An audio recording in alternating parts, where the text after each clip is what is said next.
ನಾನು ಇಲ್ಲಿಗೆ ಒಂದು 6 ಟೈಮ್ ಬಂದಿದ್ದೀನಿ. ತುಂಬ ಚೆನ್ನಾಗಿದೆ. ರೈತರು ಭಾಳನೇ ಅನುಕೂಲ ಮಾಡ್ಕೋಬೋದು. ಇಲ್ಲಿಗೆ ಬಂದರೆ ಸುಮಾರು ಇನ್ಸ್ಟ್ರೂಮೆಂಟ್ಸ್ ಅಂತೂ ಭಾಳ ಚೆನ್ನಾಗಿದೆ. ರೈತರಿಗೆ ಬೇಕಾಗಿರೋಂಥ ಸಲಕರಣೆಗಳು ವೆರೈಟೀಸ್ ಇದೆ. ನಿಜವಾಗ್ಲೂ ಅವ್ರಿಗೆ ಲೇಬರು ತುಂಬ ಕಡಿಮೆ ಮಾಡ್ಕೋಬೋದು, ದುಡ್ಡು ಉಳಿಸ್ಕೋಬೋದು.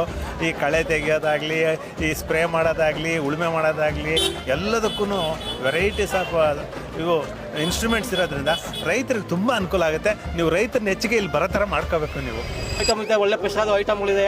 ಫ್ರೆಶ್ ಆದ ಏನು ಬೇಕಾದ್ರೂ ಸಿಗುತ್ತೆ. ಫ್ರೆಶ್ ಆದ ಐಟಮ್ ಅಂದರೆ ಯಾವ ರೀತಿ? ಗಿಡ ಸಸಿಗಳು ಯಾವ ಥರ ಸಸಿ ಬೇಕು, ಯಾವ ಥರ ತೆಂಗಿನ ಗಿಡ ಬೇಕು, ಯಾವ ಥರ ಮಾವಿನ ಗಿಡ ಬೇಕು, ಯಾವ ಥರ ಸೇಬೆ ಸಸಿ ಬೇಕು, ಎಲ್ಲ ಸಸಿಗಳು ಸಿಗ್ತವೆ.